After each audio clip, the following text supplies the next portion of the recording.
Hello and thank you for tuning in to Anf Tv Evening News with me, Maridia Abdulhakim. And here are our top stories we are tracking at this hour. Nigerians warned against traveling to Cyprus. PDP crisis, Atiku, Wike, others meet in London. Governor Buni hosts Cameroon governor, discuss transborder security. Flooding wreaks devastating havoc in Sudan as humanitarian disasters grow.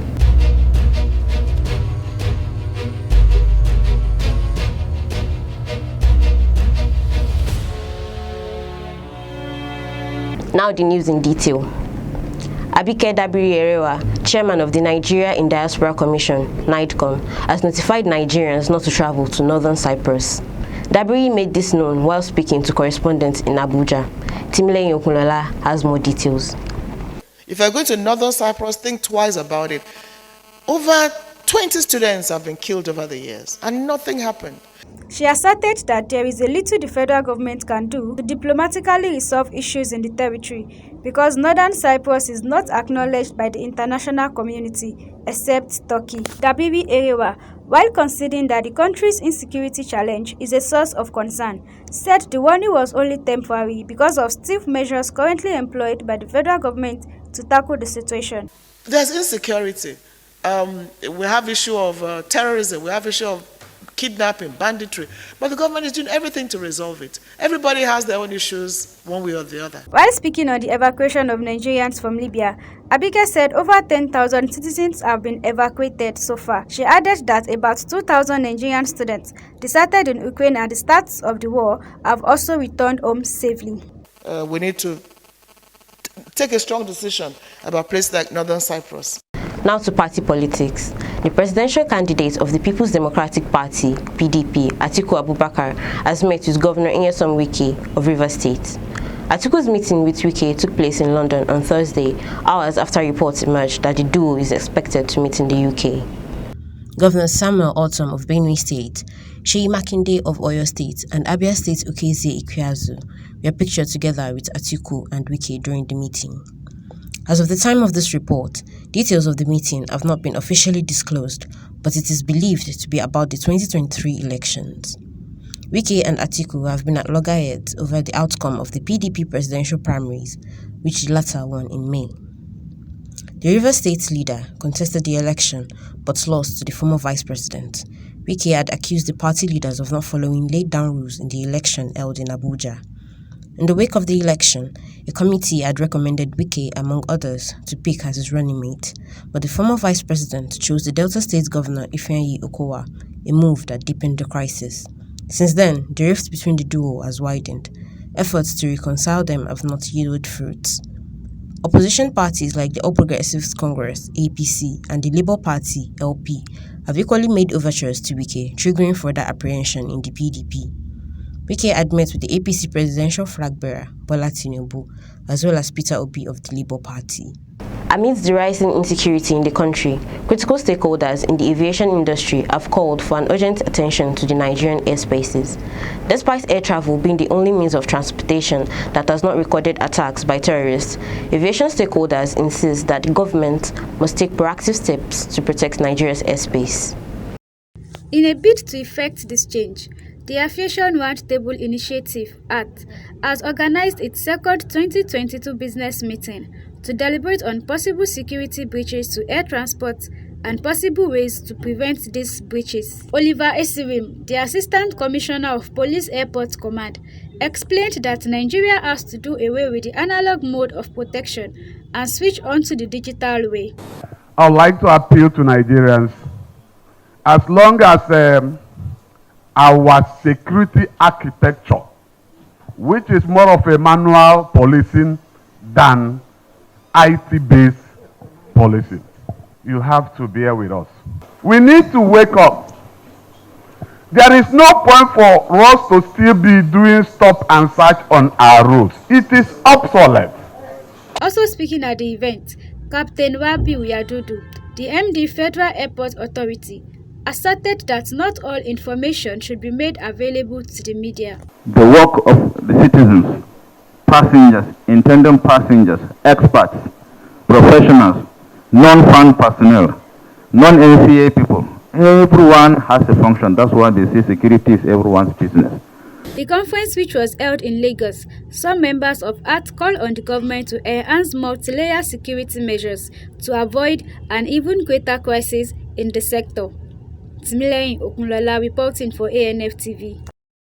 In Yobe State, as part of measures to fast-track the post-insurgency recovery process, the Yobe State Governor, Honorable Maimala Buni, has hosted his counterpart, the Governor of Far North Region of Cameroon and Chairman Forum of Governors of the Lake Chad Basin Region, Mr. Mijinyawa Bakari. The governor disclosed that the level of destruction experienced by the member states, who lost many lives and property, displacement of people, and disruption of socio-economic activities, is still fresh and regressive to development efforts. As you may be aware, Yobe State now enjoys increased peace and security that resulted in the closure of all internally displaced persons camps, as our displaced persons have since returned to their original communities or decided to permanently remain in host communities. The growing peace in the state has enabled our administration to rebuild basic infrastructure and restore public utility services that support our people to move about in search of legitimate means of livelihood.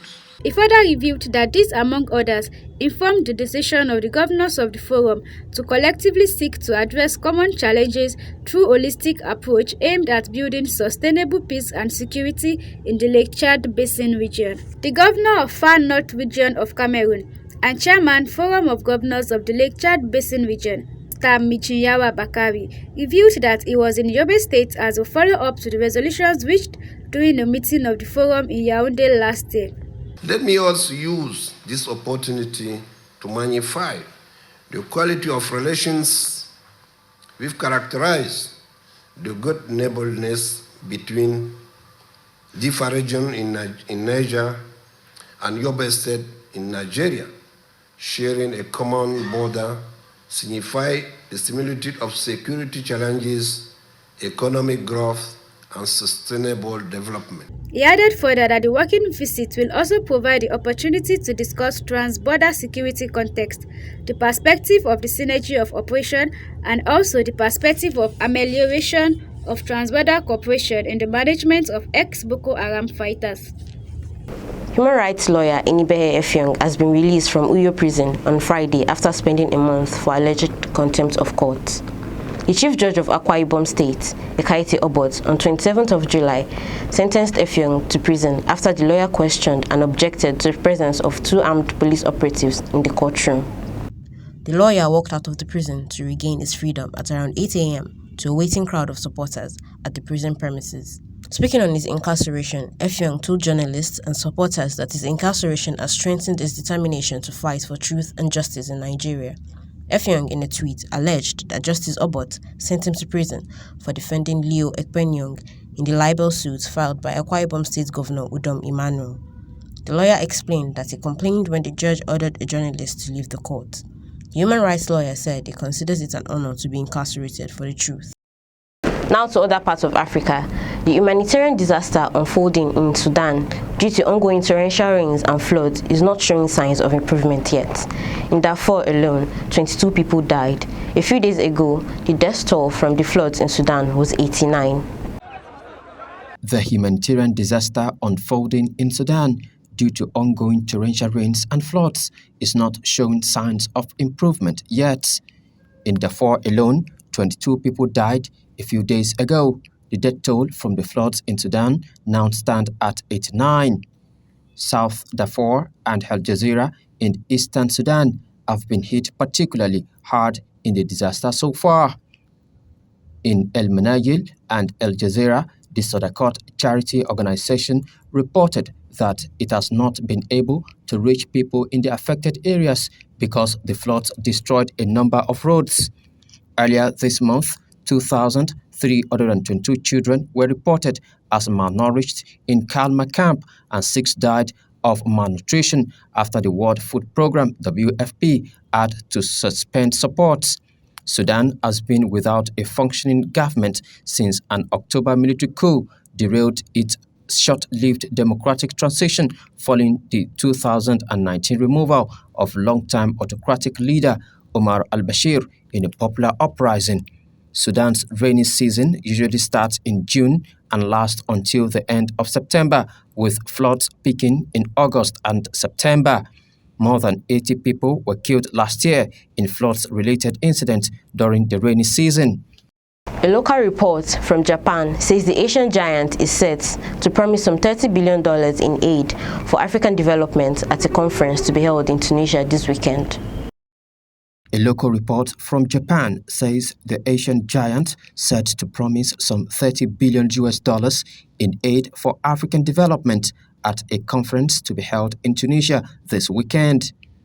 Sankey Shimbom Daily, as reported by Reuters, noted that aid, which will center around developing human resources in order to promote economic growth, will be announced at the Tokyo International Conference on African Development, TICAD, by Prime Minister Fumio Kishida, who will be taking part in the conference online since he is recovering from COVID-19. Other topics to be discussed at the conference will include food security for Africa in the wake of Russia's invasion of Ukraine, as well as climate change and the promotion of environmentally friendly businesses, a Japanese foreign ministry official said on Wednesday. The 8th TICAD is the first since 2019 and only the second held in Africa. It is hosted with the United Nations, the World Bank, and the African Union Commission. Foreign Minister Yoshimasa Hayashi will be attending the conference and is set to meet with his Tunisia counterpart on Friday ahead of the conference. With that story from Japanese authorities, we wrap up our news bulletin with me, Maridia Abdulhakim.